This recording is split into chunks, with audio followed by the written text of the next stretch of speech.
Good morning mga kaulam, kompleto na naman ang aking hapag.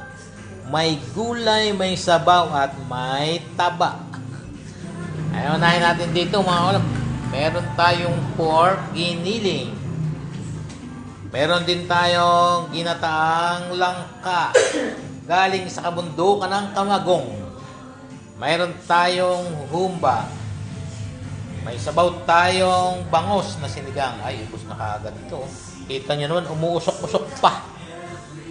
Mayroon tayong pork caldereta.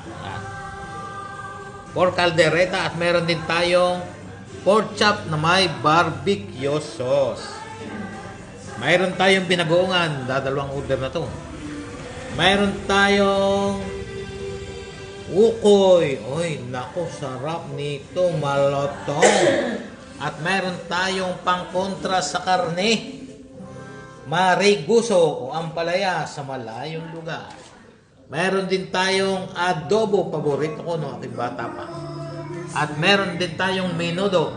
Okay mga kaulam, pwede na kayong sumalakay. Ready na ang hayin, no? Masagana. Nakahanda na rin ang aking napakagandang kainan. At mayroon tayong sound system na napakaganda ng sound. Talagang gagawin na may in love ka sa pagkain mo rito. Yan.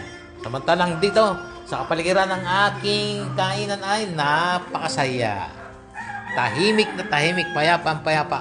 Masarap kumain, walang tambot sa butsong na barugbog. Bye-bye! Ingat-ingat lang mga kaulam.